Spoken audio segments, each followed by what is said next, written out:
ನೋಡಿದವರಿಗೆ ಏನು ಗೊತ್ತಾಗಲ್ಲ. ಗೊತ್ತಾಗೋದೇನು ಮತ್ತು 4 ಜನ ಮಾತಾಡಿದ್ದು ಮಾತ್ರ ಗೊತ್ತಾಗೋದು ನೋಡಿದವರಿಗೆ. ಆದರೆ ಅದು ಅನುಭವಿಸಿದವರಿಗೆ ಅದರ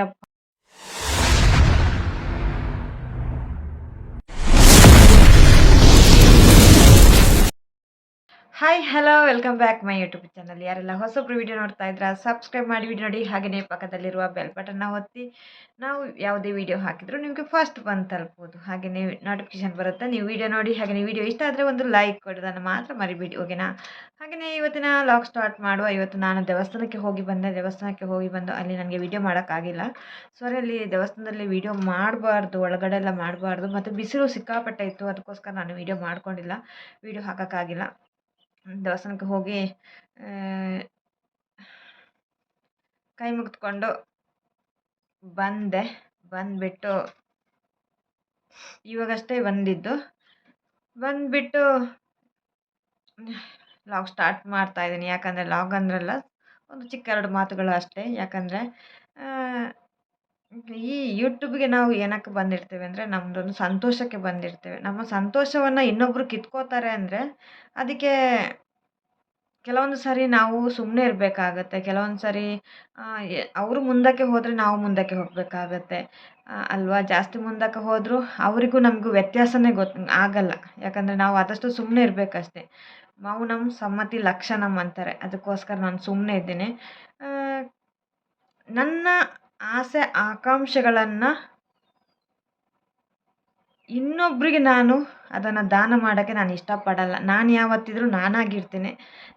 ನನ್ನ ಹೆಸರನ್ನು ಯಾರು ಹಾಳು ಮಾಡ್ತಾಯಿದ್ರ, ಯಾರು ತಗೊಂಡು ಅದನ್ನು ಉದ್ದಕ್ಕೆ ತಗೊಳ್ತಾ ಇದ್ರ, ಅದು ನಿಮಗೆ ಏನಾದರೂ ಆಗುತ್ತೆ, ಗೊತ್ತಾಗುತ್ತೆ ಒಂದಲ್ಲ ಒಂದು ದಿನ. ಖಂಡಿತ ಗೊತ್ತಾಗ್ಬೋದು. ಆದರೆ ಪರವಾಗಿಲ್ಲ, ಗೊತ್ತಾಗದೇ ಇರಲಿ. ನಾನು ಏನು ಅಂತೇಳಿ ನನಗೆ ಗೊತ್ತಿದೆ, ಓಕೆನಾ? ನೀವು ಅದನ್ನು ಬೇರೆ ಬೇರೆ ರೀತಿಯಲ್ಲಿ ಇದನ್ನು ತಗೊಂಡು ಹೋಗೋದು ನನಗೆ ಇಷ್ಟ ಇಲ್ಲ ಕಾಣುತ್ತೆ. ನನಗೆ ಇಷ್ಟ ಆಗಲ್ಲ, ನಾನು ತಗೊಂಡೋಗಲ್ಲ. ಅದು ನಿಮಗೇನಾದರೂ ನಿಮಗೊಂದು ಕಂಟೆಂಟ್ ಸಿಗುತ್ತೆ ಅಂತೇಳಿ ನೀವು ಮಾಡ್ತೀರಾ ಅಂದರೆ ಮಾಡ್ಕೊಳ್ಳಿ, ನನಗೇನು ಪ್ರಾಬ್ಲಮ್ ಇಲ್ಲ. ಯಾರೇ ಆಗಲಿ ಆ ಥರ ಇನ್ನೊಬ್ಬರ ವಿಷಯವನ್ನು ಎತ್ತಿ ಇಟ್ಕೊಂಡು ಮಾತಾಡೋದು ಅದೆಲ್ಲ ಒಳ್ಳೆಯದಲ್ಲ ಅಂತ ಅಂದ್ಕೊತೀನಿ. ನಿಮಗೂ ಒಂದು ಮನೆಯಲ್ಲಿ ಹೆಣ್ಣು ಮಕ್ಕಳು ಅಂತ ಇದ್ದರೆ ಅದು ನಿಮಗೂ ಅರ್ಥ ಆಗುತ್ತೆ. ಹೆಣ್ಣು ಮನಸ್ಸು ಏನು, ಹೆಣ್ಣಿಗೆ ಏನು ನೋವಾಗಿದೆ ಅಂತೇಳಿ ನಿಮಗೂ ಅರ್ಥ ಆಗುತ್ತೆ. ಯಾರೇ ಆಗಲಿ ಒಂದು ಮನೆಯಲ್ಲಿ ಹೆಣ್ಣು ಮಕ್ಕಳ ನೋವನ್ನು ಅರ್ಥ ಮಾಡ್ಕೊಂಡಿರಬೇಕು. ಗಂಡು ಮಕ್ಕಳಾಗಲಿ ಹೆಣ್ಣು ಮಕ್ಕಳಾಗಲಿ. ಹೆಣ್ಣು ಮಕ್ಕಳು ಇಲ್ಲದವರಿಗೆ ಸ್ವಲ್ಪ ನೋವು ಅರ್ಥ ಆಗೋದು ಕಡಿಮೆ. 100ರಲ್ಲಿ ಒಂದು ಕಡಿಮೆ ಜನಕ್ಕೆ ಮಾತ್ರ ಅರ್ಥ ಆಗೋದು. ಹೆಚ್ಚಿನವ್ರಿಗೆ ಅರ್ಥ ಆಗಲ್ಲ. ಹೆಚ್ಚಿನವ್ರಿಗೆ ಅರ್ಥ ಆಗಲ್ಲ ಅಂದರೆ ಕೆಲವು ಒಳ್ಳೆ ಮನಸ್ಸಿಗೆ ಅರ್ಥ ಆಗುತ್ತೆ. ಈ ಕೆಟ್ಟ ಮನಸ್ಸಿನವ್ರಿಗೆ ಅರ್ಥ ಆಗಲ್ಲ. ಎಷ್ಟು ಹೇಳಿದ್ರು ಅರ್ಥ ಆಗಲ್ಲ. ಅದಕ್ಕೆ ನಾವು ಏನು ಮಾಡೋಕ್ಕಾಗಲ್ಲ. ಅದು ಅವರವರ ಅಭ್ಯಾಸ ಅಂತೇಳಿ ನಾವು ಬಿಟ್ಟು ಬಿಡಬೇಕು. ನಾವು ಯಾರಿಗೂ ಅನ್ಯಾಯ ಮಾಡೋಕ್ಕೆ ಬಂದಿಲ್ಲ, ಅದಂತೂ ನನಗೆ ಗೊತ್ತಿದೆ. ನಾನು ಯಾರಿಗೂ ಅನ್ಯಾಯ ಮಾಡಿಲ್ಲ, ನಾನು ಮಾಡೋಕ್ಕೂ ಹೋಗಲ್ಲ ಅಂತೇಳಿ ನಾನು 100% ಅದಕ್ಕೆಲ್ಲ ನಾನು ಯಾಕೆ ಭಯ ಪಡಬೇಕಂತಿಲ್ಲ. ನನ್ನ ಆಸೆ ಆಕಾಂಕ್ಷೆಗಳನ್ನು ಕಿತ್ಕೊಳ್ಳೋಕ್ಕೆ ಬರೋಕ್ಕೆ ಅಧಿಕಾರ ನಿಮಗಿಲ್ಲ. ನನಗೆ ಗೊತ್ತು ನಾನು ಏನು ಮಾಡ್ತಾಯಿದ್ದೀನಿ, ಏನು ಕೆಲಸ ಮಾಡ್ತಾಯಿದ್ದೀನಿ, ತಪ್ಪಲ್ಲಿ ಏನು ಮಾಡ್ತಾಯಿದ್ದೀನಿ, ತಪ್ಪು ಮಾಡ್ತಾಯಿದ್ದೀನ, ಸರಿ ಮಾಡ್ತಾಯಿದ್ದೀನಿ ಅಂತೇಳಿ ನೋವು ಅನುಭವಿಸಿದ್ದು ನಾನಾಗಲಿ ನನ್ನ ಮನಸ್ಸಾಗಲಿ ನನಗೆ ಗೊತ್ತಿರುತ್ತೆ ಅಲ್ವಾ? ಅದಕ್ಕೆ 3ನೇ ವ್ಯಕ್ತಿಗಳು ಮಾತಾಡೋದು ಸರಿಯಲ್ಲ ಅಂತೇಳಿ ನಾನು ಅಂದ್ಕೋತಿದ್ದೀನಿ. ಯಾಕಂದರೆ ಆ ನೋವು ತಿಂದವ್ರಿಗೆ ಮಾತ್ರ ಗೊತ್ತಿರುತ್ತೆ ಆ ನೋವು ಏನು ಅಂತೇಳಿ. 3ನೇ ವ್ಯಕ್ತಿಯವರಿಗೆ ಯಾರಿಗೂ ಗೊತ್ತಿರಲ್ಲ.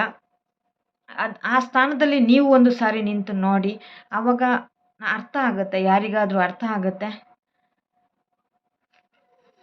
ಆ ನೋವು ನನಗೆ ಮಾತ್ರ ಗೊತ್ತಿರೋದು.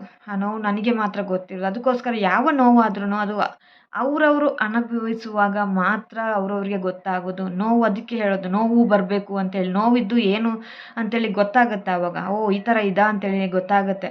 ನೋವು ಬಂದೇ ಬರಬೇಕು ಜೀವನದಲ್ಲಿ. ಒಂದು ಸರಿ ಆದರೂ ನೋವು ಬಂದಿಲ್ಲ ಅಂದರೆ ಇನ್ನೊಬ್ಬರ ನೋವು ಗೊತ್ತಾಗೋದು ಇಲ್ಲ 100%.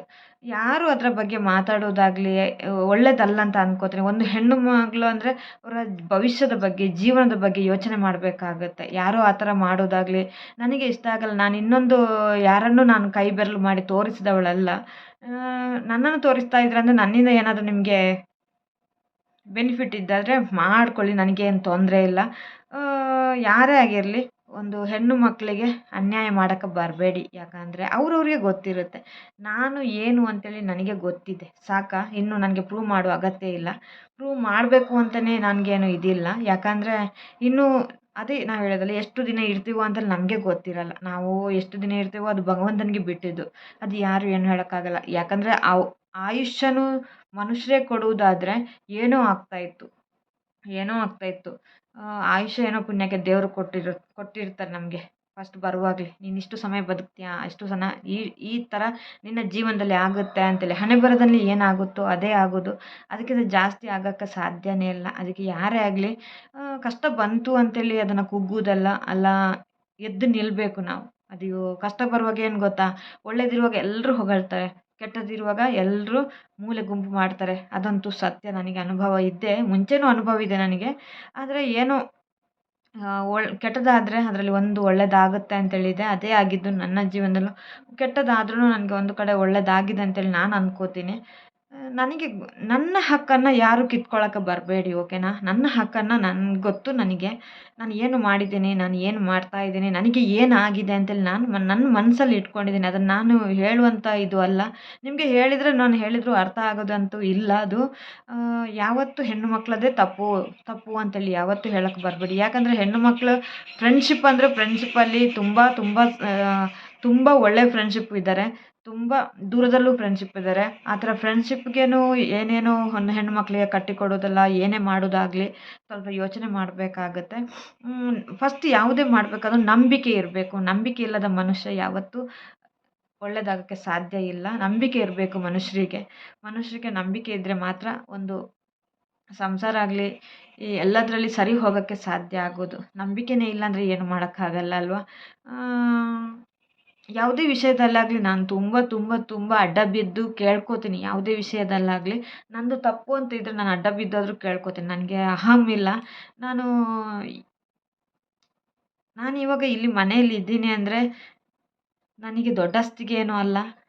ನನಗೆ ಅದರದ್ದು ಇದರದ್ದು ಆಸೆನೂ ಇಲ್ಲ. ಹಾಗಿರ್ಬೇಕು ಹಿಂಗಿರಬೇಕು ಅಂತ ಆಸೆನೂ ಇಲ್ಲ. ನನಗೆ ಒಟ್ಟಾರೆ ಖುಷಿಯಾಗಿರಬೇಕು ಅಂತ ನನ್ನ ಆಸೆ ಅಷ್ಟೇ. ಖುಷಿಯಾಗಿರಬೇಕು, ನೆಮ್ಮದಿಯಾಗಿರಬೇಕು ಅಂತ ನಂದು ಆಸೆ ಅಷ್ಟೇ ಇರೋದು ಹೊರತು ನನಗೆ ಅದು ಬೇಕು, ಇದು ಬೇಕು, ಅದು ಕೊಡಿಸ್ಬೇಕು, ಇದು ಕೊಡಿಸ್ಬೇಕು ಅಂತ ಅಂತೂ ಆಸೆ ಇಲ್ಲ. ನನ್ನ ಜೀವನದಲ್ಲಿ ಖುಷಿಯಾಗಿರಬೇಕು ಒಂದು ಆಸೆ ಅಷ್ಟೇ. ಆದರೆ ನಾನು ಖುಷಿಯಾಗಿ ಇರ್ತೀನಿ. ಆ ಖುಷಿಯಾಗಿ ಇರ್ತೀನಿ ಅಂದರೆ ನನಗೆ ದುಃಖ ಇಲ್ಲ ಅಂತಲ್ಲ. ದುಃಖ ಖಂಡಿತ ಇರುತ್ತೆ. ಆದರೆ ನಾವು ಅದನ್ನು ಏನು ಗೊತ್ತು, ಎದ್ದು ನಿಲ್ಲಬೇಕು. ದುಃಖ ಇದ್ದರೆ ಆ ಹೆಣ್ಣಿಗೆ ಮಾತ್ರ ಗೊತ್ತು ಆ ನೋವು ಏನು ಎಂತ ಅಂತೇಳಿ. ಅನುಭವಿಸಿಕೊಂಡು ಬಂದವರಿಗೆ ಮಾತ್ರ ಗೊತ್ತಿರುತ್ತೆ. ಏನೇ ಆಗಲಿ, ಏನೇ ನೋವಿದ್ರೂ ಅದು ಅನುಭವಿಸಿದವ್ರಿಗೆ ಮಾತ್ರ ಗೊತ್ತು. ನೋಡಿದವರಿಗೆ ಏನು ಗೊತ್ತಾಗಲ್ಲ. ಗೊತ್ತಾಗೋದೇನು ಮತ್ತು 4 ಜನ ಮಾತಾಡಿದ್ದು ಮಾತ್ರ ಗೊತ್ತಾಗೋದು ನೋಡಿದವರಿಗೆ. ಆದರೆ ಅದು ಅನುಭವಿಸಿದವರಿಗೆ ಅದರ ಪಾಠ ಸಮೇತ ಕಲಿತು ಬಂದಿರ್ತಾರೆ. ಅದಕ್ಕೋಸ್ಕರ ನಾನು ಹೇಳ್ತಾ ಇರೋದು, ಇನ್ನೊಬ್ಬರಿಗೆ ಬೆರಳು ಮಾಡಿ ತೋರಿಸಬೇಡಿ. ನಿಮ್ಮದು ಏನು, ನಿಮ್ಮ ಮನೇಲಿ ಯಾವ ಥರ ಇದೆ ಆ ಥರ ನೋಡ್ಕೊಳ್ಳಿ. ಇನ್ನೊಬ್ಬರಿಗೆ ಬೆರಳು ಮಾಡಿ ತೋರಿಸೋದು, ನನಗೆ ಇದು ಸಿಕ್ಕಿದೆ ಅಂತೇಳಿ ಉದ್ದಕ್ಕೆ ನಾನು ಇದು ಮಾಡಿ ಹಾಕೋದು, ಆ ಥರ ಎಲ್ಲ ಏನೋ ಹೋಗಬೇಡಿ. ಯಾಕಂದರೆ ನನ್ನ ಪರಿಸ್ಥಿತಿ ಆಗಲಿ, ಒಂದು ಹೆಣ್ಣು ಮಕ್ಕಳ ಪರಿಸ್ಥಿತಿ ಆಗಲಿ, ಅದು ಏನು ಎಂತ ಅಂತೇಳಿ ಯೋಚನೆ ಮಾಡಬೇಕು. ಫಸ್ಟ್ ನಾನು ಹೇಳ್ತೇನೆ, ಇಲ್ಲಿ ಹೆಣ್ಣು ಮಕ್ಕಳೇ ಜಾಸ್ತಿ ಒಬ್ರಿಗೊಬ್ರು ಮಾತಾಡೋದಾಗಲಿ, ಒಬ್ರಿಗೊಬ್ರು ಚಾಡಿ ಮಾತುಗಳು ಮಾತಾಡೋದಾಗಲಿ ಅದೆಲ್ಲ ಮಾಡೋಕ್ಕೆ ಹೋಗಬೇಡಿ. ಯಾಕಂದರೆ ಹೆಣ್ಣು ಮಕ್ಕಳಂದರೆ ನೀವು ಹೆಣ್ಣು, ನಾವು ಹೆಣ್ಣಲ್ವಾ? ಅದಕ್ಕೋಸ್ಕರ ಅದನ್ನು ನೀವು ದೊಡ್ಡ ರೂಪವಾಗಿ ಅದಕ್ಕೆ ದೊಡ್ಡ ರೂಪ ಕೊಟ್ಟು ಬಿಡೋದು ಅದೆಲ್ಲ ಒಳ್ಳೆಯದಲ್ಲ ಅಂತ ಅಂದ್ಕೋತೀನಿ. ಯಾಕಂದರೆ ಒಂದಲ್ಲ ಒಂದಿನ ಪಶ್ಚಾತ್ತಾಪ ಪಡಬೇಕಾಗತ್ತೆ. ಅದು ಖಂಡಿತ ಪಶ್ಚಾತ್ತಾಪ ಪಡೋದು ಅಂತೂ ಗ್ಯಾರಂಟಿ ಬಂದೇ ಬರುತ್ತೆ. ನನಗೆ ಆಲ್ಮೋಸ್ಟ್ ಮುಂಚೆನೂ ನನ್ನ ಲೈಫಲ್ಲಿ ನನ್ನಕ್ಕೆ ಹಿಂಸೆ ಕೊಟ್ಟಿದ್ದವರಂತೂ ನನ್ನ ಹತ್ರನೇ ಎಲ್ಲ ಬಂದು ಮಾತಾಡಿ ಆಗಿದ್ದುಂಟು. ನನಗೇನು ಗೊತ್ತಾ, ನನಗೆ ಕೋಪ ಮಾಡ್ಕೊಳ್ಳೋದಲ್ಲ. ನಾನು ಏನಿದ್ರೂ ಡೈರೆಕ್ಟಾಗಿ ಹೇಳ್ತೀನಿ. ನಂದು ಮೈನ್ ನಾನು ಏನಿದ್ರೂ ಡೈರೆಕ್ಟಾಗಿ ಹೇಳ್ತೀನಿ. ಮನಸ್ಸಲ್ಲಿ ಏನು ಇಟ್ಕೊಳ್ಳಲ್ಲ. ಆದರೆ ಮನಸ್ಸಲ್ಲಿ ಇಟ್ಕೋತೀನಿ ಅಂತೇಳಿ ಹೇಳ್ತಾರೆ. ನಾನು ಮನಸ್ಸಲ್ಲಿ ಇಟ್ಕೊಳ್ಳೋಳಲ್ಲ. ಮನಸ್ಸಲ್ಲಿ ಇದ್ದಿದ್ದನ್ನು ಇದ್ದಾಗೆ ಹೇಳುವವಳು ನಾನು. ಇದ್ದಿದ್ದಾಗೆ ಇದ್ದಾಗೇ ಹೇಳ್ತೀನಿ ನಾನು. ಅದು ಏನೇ ಇದ್ರೂ ಆಗಲಿ ಬಿಡಲಿ ಡೈರೆಕ್ಟಾಗಿ ಹೇಳಿಬಿಡ್ತೀನಿ. ಅದು ಈ ಥರ ಏನಾದರೂ ವಿಷಯವನ್ನಾಗಲಿ ನನಗೆ ಮನಸ್ಸಲ್ಲಿ ಇಟ್ಕೊಳ್ಳಲ್ಲ. ನಾನು ಖುಷಿಯಾಗಿದ್ದೀನಿ. ವಾಪಸ್ ನನ್ನ ವಿಷಯ ಇಟ್ಕೊಂಡು ಮಾತಾಡೋದಾಗಲಿ, ಅಲ್ಲ ನೀವು ನನ್ನ ಹಕ್ಕನ್ನು ಕಿತ್ಕೊಳ್ಳೋಕ್ಕೆ ಬರುವುದಾಗಲಿ ಅದನ್ನು ನೀವು ಬರಬೇಡಿ, ಓಕೆನಾ? ನಾನು ಒಂದೇ ಹೇಳ್ತೀನಿ, ನನ್ನ ಹಕ್ಕನ್ನು ನೀವು ಕಿತ್ಕೊಳ್ಳೋಕ್ಕೆ ಬರಬೇಡಿ. ನನಗೆ ಗೊತ್ತಿದೆ ನಾನು ಏನು ಮಾಡ್ತಾ ಇದ್ದೇನೆ ಅಂತೇಳಿ. ಆದರೆ ಇವಾಗ ನಾನು ನಡೀತಾ ಇರೋದು ದಾರಿಯೇ ನನಗೆ ಒಳ್ಳೆಯದು ಅಂತ ಅಂದ್ಕೋತೀನಿ ನಾನು. ನಾನೇ ವಿಷಯಗಳನ್ನು ಬಿಟ್ಟಿದ್ದೇನೆ. ಆದರೆ ಇದನ್ನು ಹಿಡ್ಕೊಂಡು ಎಷ್ಟು ಉದ್ದಕ್ಕೆ ಹೋಗ್ತೀರಾ ಅಂತೇಳಿ ಗೊತ್ತಿಲ್ಲ. ಒಂದು ಹೆಣ್ಣು ಮಗಳ ನೋವನ್ನು ಹೆಣ್ಣು ಮಗಳೇ ಅರ್ಥ ಮಾಡ್ಕೋತಾರೆ ಅಂತೇಳಿ ಹೇಳುವುದು ತುಂಬ ತಪ್ಪು. ತಪ್ಪು ಅಂತ ಅಂದ್ಕೋತೀನಿ. ಯಾಕಂದರೆ ಕೆಲವರು ಹೆಣ್ಣು ಮಕ್ಕಳು ಅದನ್ನು ಅರ್ಥ ಮಾಡ್ಕೊಳ್ಳೋದೇ ಇಲ್ಲ. ಯಾಕಂದರೆ ಅದು ಏನು ಸಿಗುತ್ತೋ ಏನೋ ಗೊತ್ತಿಲ್ಲ. ಅದಕ್ಕೆ ಸ್ವಲ್ಪ ಉಪ್ಪು ಹುಳಿ ಹಾಕುವುದೇ ಜಾಸ್ತಿ ಅಂತ ಅನಿಸುತ್ತೆ. ಯಾಕೆ ಹಾಕ್ತಾರೋ ಅದು ಗೊತ್ತಿಲ್ಲ ನನಗೆ. ಆದರೆ ನಾನು ಏನು ಅಂತೇಳಿ ನಮಗೆ ಗೊತ್ತಿರುತ್ತೆ ಅಲ್ವಾ. ಇನ್ನೊಬ್ಬರು ಹೆಣ್ಣು ಮಕ್ಕಳಾಗಲಿ, ಮನೆ ಪಕ್ಕ ಅಕ್ಕಪಕ್ಕದಾಗಲಾಗಲಿ ಯಾರೇ ಆಗಲಿ ಹೆಣ್ಣು ಮಕ್ಕಳು ಹೆಣ್ಣು ಮಕ್ಕಳೇ ತಾನೇ. ಒಂದು ಇನ್ನೊಂದು ಹೆಣ್ಣು ಮಕ್ಕಳ ಕಷ್ಟವನ್ನು ಅರ್ಥ ಮಾಡ್ಕೋಬೇಕು. ಅರ್ಥ ಮಾಡ್ಕೊಳ್ಳಿಲ್ಲ ಅಂದರೆ ಸುಮ್ಮನೆ ಇರಬೇಕು. ಅದ್ರ ಬದಲು ಹಾಗೆ ಹೀಗೆ ಅಂತ ಮಾತಾಡೋದು, ದೊಡ್ಡ ನಾನೇ ದೊಡ್ಡ ಸಾಚಾ ಥರ ಮಾತಾಡೋದು ಅದು ಖಂಡಿತವಾಗ್ಲೂ ಸರಿ ಇಲ್ಲ. ತಪ್ಪು ಯಾರ ಕೈಯಿಂದಲೂ ಆಗುತ್ತೆ. ತಪ್ಪು ಯಾರ ಕೈಯಿಂದಲೂ ಆಗುತ್ತೆ. ಆದರೆ ಅದನ್ನು ಯೋಚನೆ ಮಾಡಬೇಕು. ಅದು ತಪ್ಪೋ ಸರಿಯಾ ಅಂತೇಳಿ, ಹೌದಾ ಅಲ್ವಾ ಅಂತೇಳಿ ಆ ಥರ ಯೋಚನೆ ಮಾಡಬೇಕಾಗತ್ತೆ. ನಾನು ಯಾರೊಬ್ಬರಿಗೂ ಬೆರಳು ಮಾಡಿ ತೋರಿಸುವವಳಲ್ಲ. ಅಂಥದ್ರಲ್ಲಿ ನೀವು ನನ್ನ ಬೆನ್ನ ಹಿಂದೆ ಬಿದ್ದಿದ್ದೀರಾ ಅಂದರೆ ನನ್ನಿಂದ ಏನೋ ನಿಮಗೆ ಬೆನಿಫಿಟ್ ಇದೆ ಅಂತೇಳಿ ಅರ್ಥ ಏನೋ ಆಗುತ್ತೆ ನನಗೆ. ಏನೋ ಬೆನಿಫಿಟ್ ಇದೆ ಅದಕ್ಕೆ ಅಂತೇಳಿ. ಆದರೆ ಮಾಡಿ ಮಾಡಿ ಪರವಾಗಿಲ್ಲ, ನಿಮಗೆ ಒಳ್ಳೆಯದಾಗಲಿ, ದೇವರು ಒಳ್ಳೇದು ಮಾಡಲಿ. ನನಗೆ ಯಾರು ಕೇಡು ಬಯಸ್ತಾ ಇದ್ರೆ ನಾನು ಅವ್ರಿಗೆ ಕೇಡು ಬಯಸಲ್ಲ. ಒಳ್ಳೆಯದೇ ಆಗಲಿ ಅಂತ ಅಂದ್ಕೋತೀನಿ ಯಾವಾಗಲೂ. ಒಳ್ಳೆಯದಾಗಲಿ ನಿಮಗೆ ಅಂತೇಳಿ ನಾನು ಅಂದ್ಕೋತೀನಿ. ನಾನು ನನಗೊತ್ತು ನಾನು ಏನು ತಪ್ಪು ಮಾಡಿದನೋ ಸರಿ ಮಾಡಿದನೋ ಅಂತ ಅದು ನನಗೆ ಗೊತ್ತು. ಅದನ್ನು ಹೇಳೋಕ್ಕೆ ನೀವಂತೂ ಬರಬೇಡಿ, ಓಕೆನಾ. ನಾನಂತೂ ಬರಲ್ಲ. ನಿಮಗೆ ಬರುವ ಹಕ್ಕನ್ನು ಯಾರು ಕೊಟ್ಟಿದ್ದಾರೆ ಅಂತ ಗೊತ್ತಿಲ್ಲ. ಒಳ್ಳೆದಿರುವಾಗ ಯಾರೂ ಇರಲಿಲ್ಲ, ಒಂದು ಹುಳನೂ ಇರಲಿಲ್ಲ. ಇವಾಗ ಬಂದು ಹಾಗೆ ಹೀಗೆ ಅಂತೇಳಿ ಮಾತಾಡೋಕ್ಕೆ ಬರ್ತಾರೆ. ಅದು ಹಾಗೇನೆ ಅಲ್ವಾ. ಒಬ್ರಿಗೆ ಆಗಲ್ಲ ಅಂದರೆ ಇನ್ನೊಬ್ಬರು ಹೇಳ್ತಾರೆ. ಇನ್ನೊಬ್ಬರಿಗೆ ಹೋಗಿ ಚಾಡಿ ಹೇಳ್ತಾರೆ. ಚಾಡಿ ಹೇಳಿ ಅದು ಅವ್ರ ಉದ್ದಕ್ಕೆ ಮಾಲೆ ಆಗುತ್ತೆ ಅದು. ಯಾರ್ದು ಚಾಡಿ ಮಾತುಗಳು ಯಾಕೆ ಬೇಕು ನಾನು ಕೇಳೋದು? ಒಬ್ಬರ ಚಾಡಿ ಮಾತುಗಳು ಯಾಕೆ? ನಾನು ಫಸ್ಟ್ ಆಫ್ ಆಲ್ ನಾನು ಹೇಳೋದು, ನಾನು ಯಾರ ಮಾತು ಕೇಳುವವಳಲ್ಲ. ನಾನು ನನ್ನ ಮನೆಯಲ್ಲೇ ಅಷ್ಟೇ, ನಾನು ನನ್ನ ಅಮ್ಮ ಹೇಳಿದಾಗನೂ ನಾನು ಕೇಳುವವಳಲ್ಲ. ಯಾಕಂದರೆ ನನಗೆ ಅನಿಸಿದ್ದನ್ನು ನಾನು ಕೆಲಸ ಮಾಡುವವಳು. ಅಮ್ಮ ಒಂದೊಂದು ಸಾರಿ ಒಳ್ಳೆಯದಕ್ಕೆ ಹೇಳ್ತಾರೆ. ಆದರೆ ನಾನು ಅದನ್ನು ಸರಿಯಾಗಿ ಕೆಲವೊಂದು ಸಾರಿ ಅರ್ಥ ಮಾಡ್ಕೊಳ್ಳದೆ ಹೋಗ್ತೀನಿ. ಯಾಕಂದರೆ ನನಗೊಂದು ಆತ್ಮವಿಶ್ವಾಸ. ನಾನು ಹೇಳಿದ್ದು ಹೌದು, ಕರೆಕ್ಟು ಅಂತೇಳಿ. ನಾನು ಕೇಳಲ್ಲ. ನನಗೆ ಗೊತ್ತು, ಸುಧಾರಣೆ ಮಟ್ಟಿಗೆ ನನಗೆ ಗೊತ್ತು, ಅವ್ರಿಗೇನು ಗೊತ್ತು ಇವಳು ಮಾಡ್ತಾಳೆ ಕೆಲಸ ಅಂತೇಳಿ. ಬಟ್ ನನ್ನ ಡಿಸಿಷನ್ನ ನಾನೇ ತಗೋತೀನಿ. ನನಗೆ ಗೊತ್ತು ಹೆಂಗೆ ತಗೋಬೇಕು ಅಂತೇಳಿ. ನನ್ನ ವಿಷಯಕ್ಕೆ ಇನ್ನು ನೀವು ಹೇಳಿದ್ರಂತೇಳಿ ನಾವು ತಗೊಳ್ಳೋಕ್ಕೆ ನಾವೇನು ಇದಲ್ಲ, ದಡ್ತನ ಅಲ್ಲ ನಮ್ಮದು. ನಾನು ಯಾವುದೇ ಹೇಳ್ತೀನಿ, ಯಾವುದೇ ವಿಷಯ ಆಗಲಿ 1 ಸಾರಿ ಹೇಳಬೇಕು, 2 ಸಾರಿ ಹೇಳಬೇಕು, 3ನೇ ಸಾರಿ ಹೇಳಬೇಕು. 4ನೇ ಸಾರಿ ನಮ್ಮಿಂದ ಆಗಲ್ಲ ಅಂತೇಳಿದರೆ ನಾವು ಬಿಟ್ಟು ಬಿಡಬೇಕು. ಯಾವುದೇ ವ್ಯಕ್ತಿನ ಬದಲಾಯಿಸಬೇಕಂದ್ರೂ ಅಷ್ಟೇ, ಇನ್ನೊಬ್ರು ಯಾವುದೇ ಕೆಲಸ ಆಗಲಿ, ಅಲ್ಲ ಒಳ್ಳೆ ಬುದ್ಧಿ ಆಗಲಿ, ಅದು ಕೇಳಲಿಲ್ಲ ಅಂದರೆ ಅಲ್ಲೇ ಬಿಟ್ಟು ಬಿಡಬೇಕು. ನಮಗೆ ಬೇಡ, ನಾವೇ ದೂರ ಸರಿಬೇಕು. ಸರಿ ಆಗಲಿಲ್ಲ ಅಂತೇಳಿದರೆ ನಾವೇ ದೂರ ಸರಿಬೇಕಲ್ವಾ. ನಾನು ಆ ಥರನೇ ಮಾಡ್ತೇನೆ. ನನಗೇನೋ ಸರಿ ಅನಿಸಿಲ್ಲ ಅಂದರೆ ನಾನೇ ದೂರ ಆಗಿಬಿಡ್ತೀನಿ ಅಷ್ಟೇ. ಅದು ನನ್ನ ಅಭ್ಯಾಸ. ನನಗೆ ಎಲ್ಲಿ ಕಿರಿಕಿರಿ ಇರುತ್ತೋ ಅಲ್ಲಿ ನಾನು ಇರಲ್ಲ. ಜಾಸ್ತಿಯಾಗಿ ನಾನು ಇರಲ್ಲ. ಯಾಕಂದರೆ ನನಗೆ ಆಗಲ್ಲ, ಕೇಳಿದ್ರೂ ಆಗಲ್ಲ, ನನಗೆ ಚಾಡಿ ಮಾತುಗಳು ಮಾತಾಡಿದರೂ ಆಗಲ್ಲ. ಕೆಲವ್ರು ಎಣಿಸ್ಬೋದು ಇವಳಿಗೆ ತಲೆ ತಿನ್ನಿಸಿದ್ದಾರೆ ಹಾಗೆ ಹೀಗೆ ಅಂತೇಳಿ.